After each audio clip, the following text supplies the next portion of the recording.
Mind Your Farm Business on RealAgriculture.com is brought to you by RBC Royal Bank. Welcome to the Mind Your Farm Business podcast, brought to you by RBC Royal Bank. I'm Sean Haney, founder of RealAgriculture.com and host of Real Ag Radio on Rural Radio 147 Sirius XM. You can find more episodes of this podcast by going to mindyourfarmbusiness.com. Dale Carnegie once said, "Inaction breeds doubt and fear. Action breeds confidence and courage. If you want to conquer fear, do not sit home and think about it. Go out and get busy." Fear is something that all farm entrepreneurs face every single day. As our guest today will discuss, fear can also be a great motivator, but also a paralyzer, which can negatively impact ourselves and our businesses. Today's episode features a discussion with Dr. Cami Ryan. She is the head of industry affairs and sustainability with Bayer CropScience Canada. Dr. Ryan wrote a post on LinkedIn that really caught my attention as she reflected on how fear has held her back in her career. It resonated with me because it was such a great, real, personal example that I think others can learn from as we deal with fear as leaders in our farm business. Let's dive into the discussion of fear with Dr. Cami Ryan.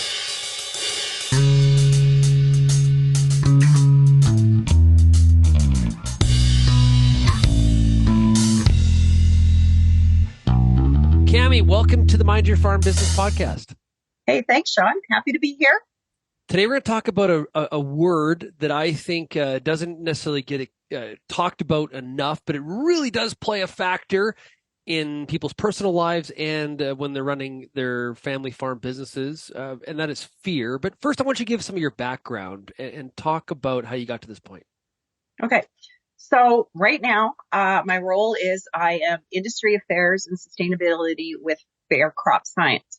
Prior to this role, I just took it on a few months ago, but prior to that, I was down in St. Louis. So I was away from the homeland, and I was working with our regulatory scientific affairs group down there. And back in the day, 2014, Monsanto at the time hired me as their first social and behavioral sciences lead. And I think that was the first and only role like it in the industry. So it was kind of different. And my job back then, which I kind of pull into what I'm doing now back up here for Bayer CropScience Canada, is just better understanding the human condition and how it impacts our business as a company, but especially how it impacts agriculture more broadly, because the social and behavioral sciences are very interesting, broad umbrella of disciplines, covers a lot of ground. But really what we're getting down to is we're trying to understand the relationships, right? We're trying to understand relationships from human to human to a situation, human to maybe science, their perceptions of science, science and society, basically looking at all of those things. So that's kind of my background. And so I dive into kind of some of these social and behavioral issues because I like it. It's kind of my jam. And that's kind of the work that I've been doing for the last 10 years. So what role does fear play in decision-making for a company or an individual when it comes to the decisions we have to make? Wow. Well, it can be a huge motivator. I mean, the building is burning. Let's get out of it. There's that. Fear can also be something that it's mostly perception. So you might think something's there. It's sort of like, so if you see shaking leaves in a bush, maybe you think that that's a saber-toothed tiger, but it might be just the wind, but you run away from it anyway. So there are fears that are legitimate that motivate you in very important ways. And then there are sometimes the fears where you run away from because it's just an error. It ends up being an error. But whereas, maybe going forth into that shaking bush wouldn't have been a bad thing after all. It can also be a bit of a paralyzer though, too, right? Oh, Cami? Yeah, I'm here. I couldn't hear you for a while. Okay, sorry. It can also be a bit of a paralyzer as well, right? Where there's a fear and it's sort of like, I don't know what to do. And so I'm just going to sort of do the ostrich thing and maybe it'll all go away.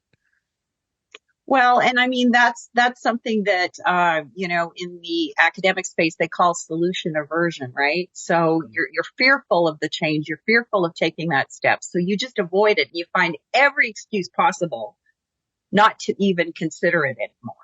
So it's a very, real, way to be. I mean, I've been there, and I've been there in very big ways. I still go there in a lot of ways. I mean, this is an innate part of the human condition. And while we shouldn't beat ourselves up for, maybe not making changes when we can, I think the process is just reflection, right? And think, okay, well, I didn't do that this time. What am I going to do next time? But for me personally, it was a whole bunch of things that happened very early on. And I often think of myself in my 20s and even slightly into my early 30s that I kind of operated like a cornered cat. Like fear really drove my decision making, not fighting fear or facing fear, the fear itself. I just avoided things if I was too scared to do them, or I felt, oh no, this risk is too great, or I didn't even know how to assess the risk because I was so fearful. Why do you think that was? Well, a little bit of it was immaturity. A lot of it was just a lack of self-awareness, lack of confidence. Maybe a little bit the way I was raised. I mean, we all have our stories from our childhood. A little dysfunction when I was raised, growing up. So you kind of learn your behaviors, and really pushing past fears. It's like exercising a muscle. It's like, you're not going to run a marathon the first day, right? But every decision you make, and there's that phrase, and I can't remember who came up with it, was do something that scares you every day. Do one thing that scares you every day. And I think that's a really good way to exercise that muscle, because then it becomes easier to kind of push through some of those things that you think, oh, I don't know about this. It's really scary.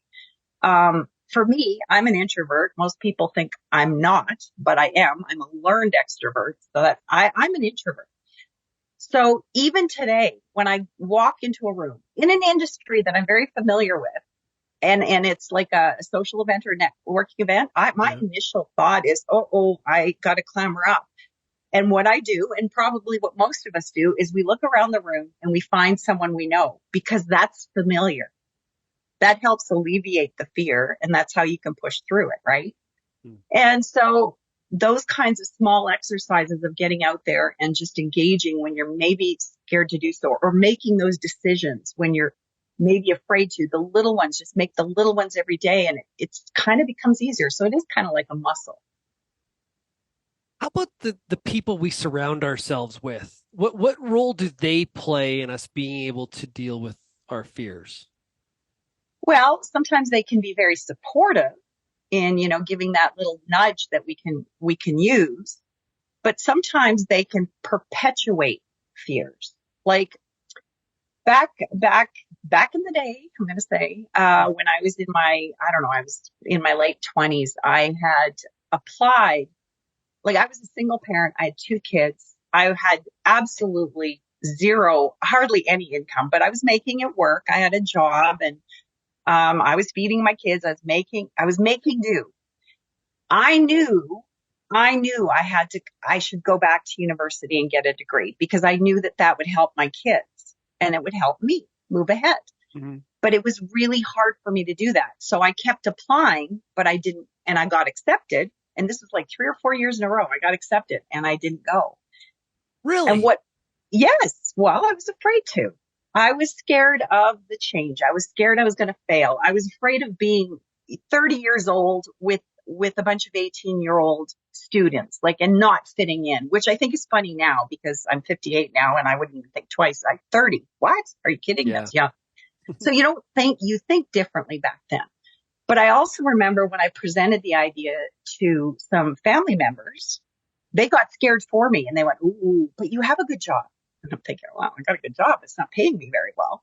Yes, I do like the people I work with. I do like what I'm doing, but this is it. Like, there's a ceiling there, and I'm not going to go any higher.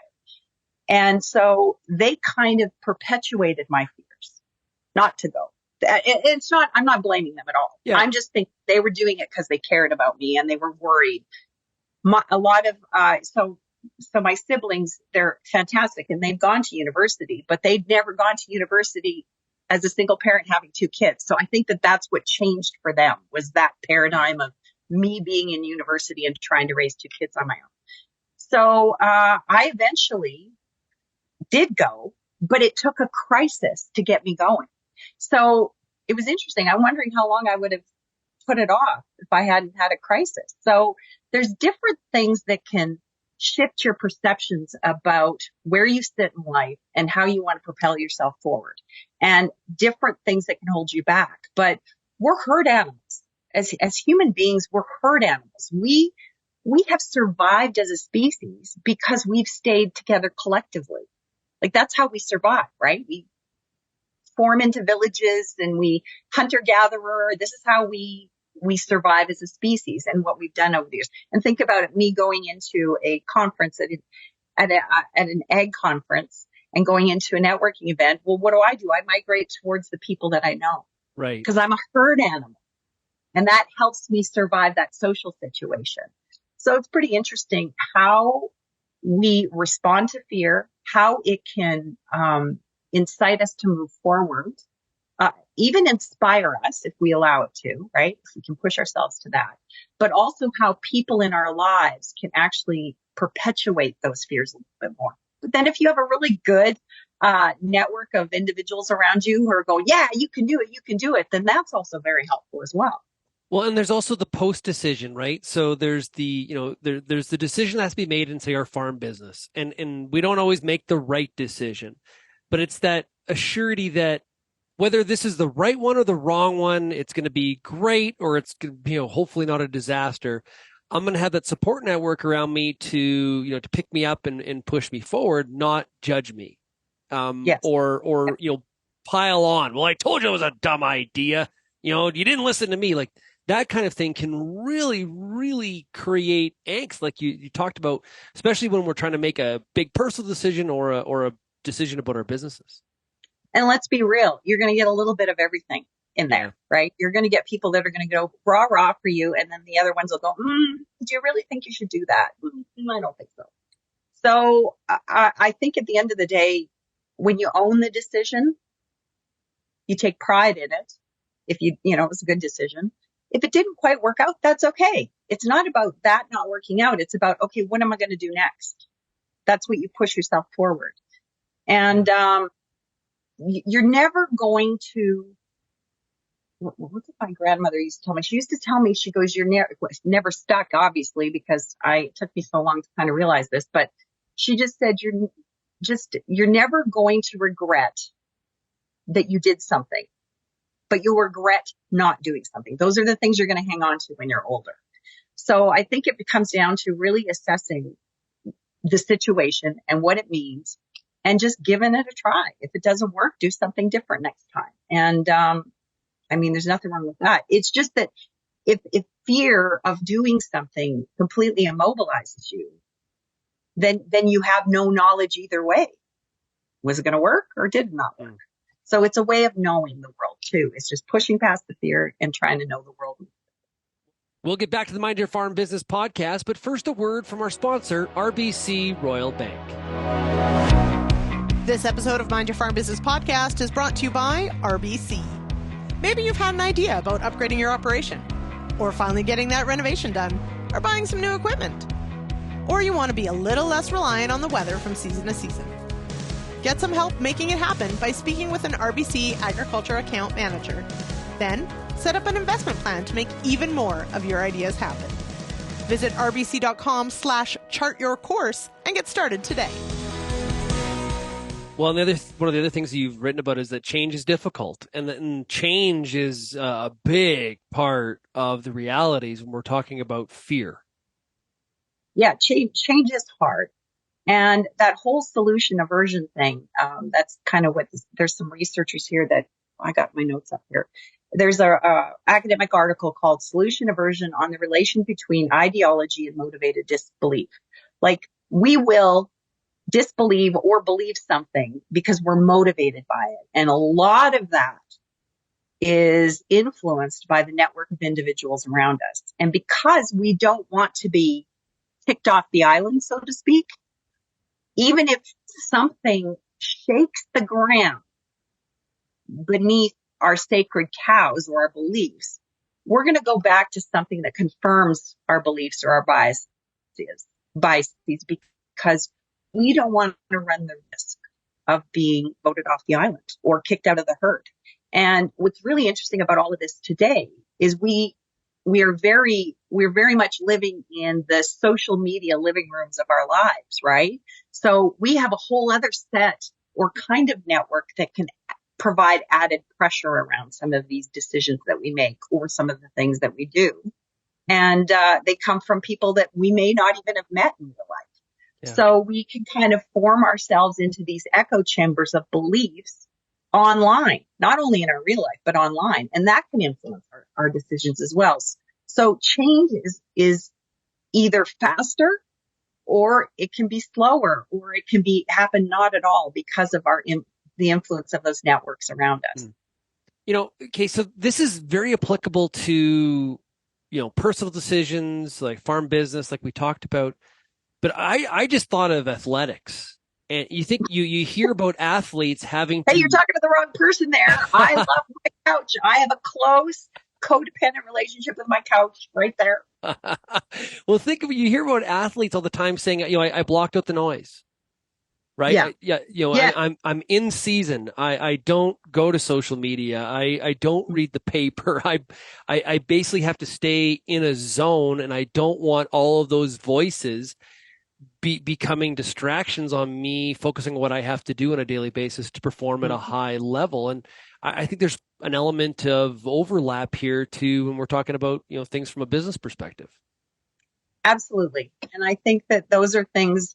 See, everything is a process and nothing happens in discrete spaces. So even as a business, when, I'm not high enough up the food chain to really be that guy, but I assume that when, there is high level strategic thinking going on, just like at my level, when we're thinking about strategy, it doesn't happen in a vacuum, right? You have to think about, okay, well, this is what we think, but maybe we need to ask someone else. So we go and ask someone else and we figure it out. And it kind of has this osmosis effect of really trying to move things along. But once you hit on a point where okay, we have to move forward with this because based on all of this research or this understanding we have of this situation, we do have to move forward on this line. Then there is a point where you have to push the noise out. But there is a point where you have to let some of the noise in because you have to hear that. You have to be socially listening as a business and even as a farmer, I'd assume, to what's going on, because you have to allow that to be part of the decision-making process. You could ignore some of it. You could decide, no, that's not relevant. I don't need that anymore, or I'm going to file it away. I'm going to use it later or whatever. But that's kind of what business is about. Nothing happens in a vacuum. And you have to consider all these things. But I do think that there's a point. And me personally, I'm the same way. And my daughter, she's a performer, right? Yep. She's a singer-songwriter. She sometimes just has to push the noise out, not because she's hearing anything bad necessarily, but it's because she just needs to get on with providing her audience with what it needs, right? And I think that that's the same way in business, right?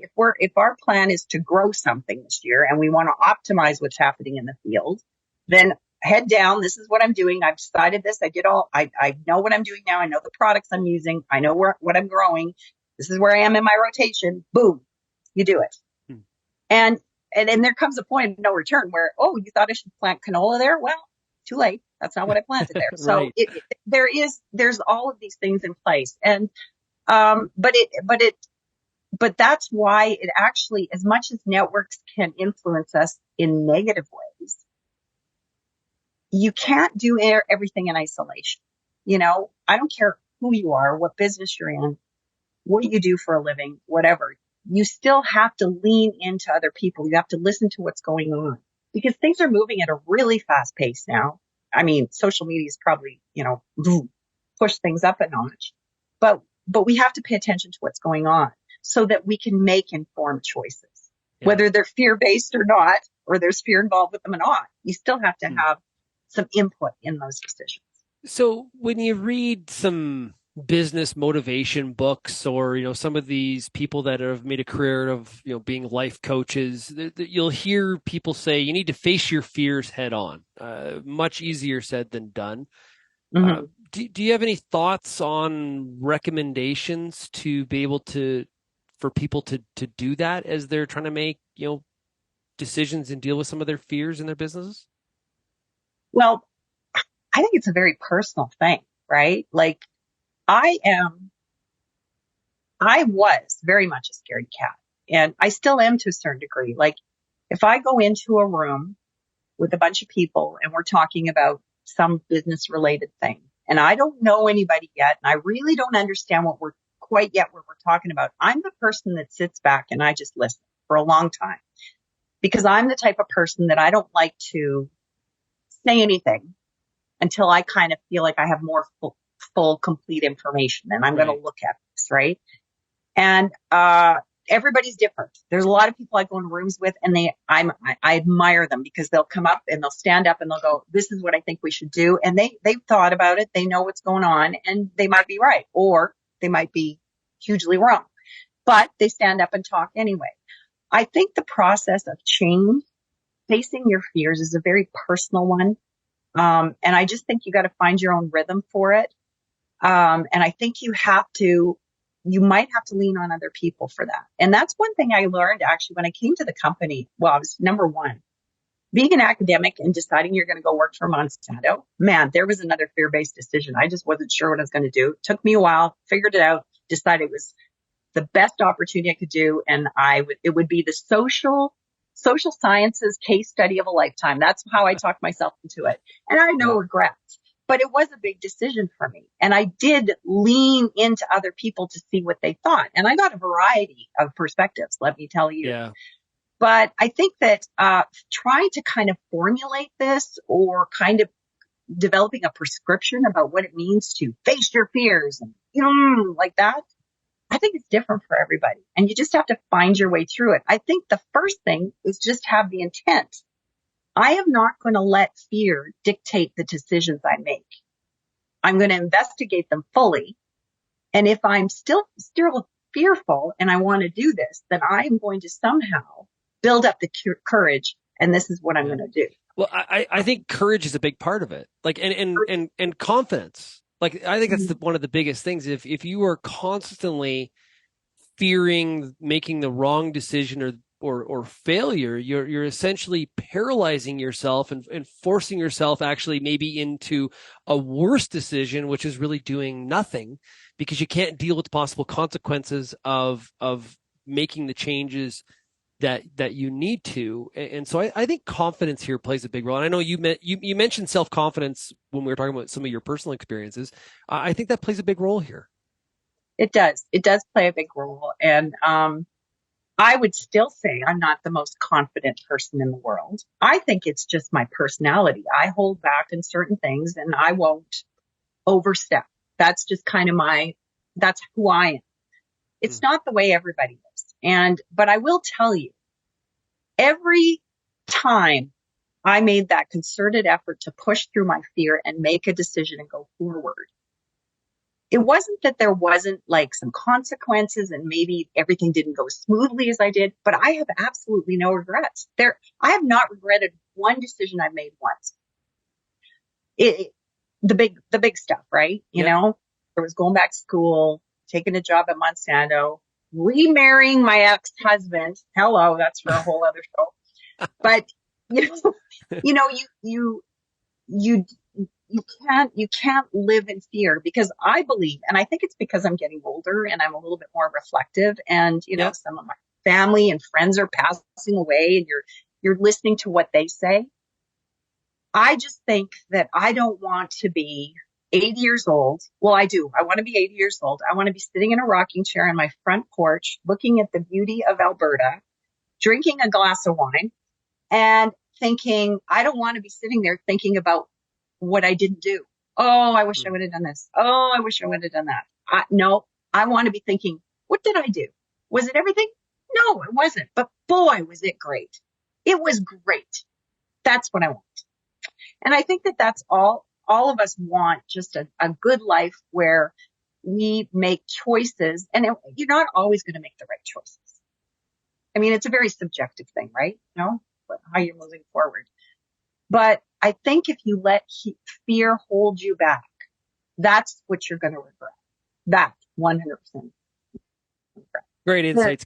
Go ahead. The thing with me, the thing with me personally is that the big decision for me to finally go to school when I was like 30 or 31, my aunt, who was a great supporter of mine, so she was part of that network that was always saying, you can do it, you can do it, you can do it. She passed away. That's what made me go back. Right? I let that be my reason, and loved her to death, and I miss her dearly. But that's the event. That was the crisis that turned it for me. And I went, look, I got to just do this. And sometimes crisis is the way that things happen. Crisis is what creates change for us, or creates an impetus for change for us. It's the motivator. Cami, this has been fantastic. Really appreciate you joining us here for the Mind Your Farm Business podcast. Thanks so much. Thank you. Many times in management, we talk about hard issues like numbers and strategy, and we ignore some of the behavioral science issues that drive us or really debilitate us. I know personally, as I self-reflect, fear has impacted some of my own decision-making in my business, and I'm sure you feel the same. Now, it could be fear of the unknown, fear of failure, fear of disappointing loved ones. These fears are real, but must be managed. And also, these self-reflections are critical if we're going to grow as leaders of our families or of our farm businesses. You can find more episodes of this podcast if you go to mindyourfarmbusiness.com. Thanks to RBC Royal Bank for being the sponsor of this podcast. If you have any feedback, send me an email, shaney@realagriculture.com. Or, of course, you can always call the Real Ag Feedback line, 855-776-6147. Until next time, keep on minding your farm business.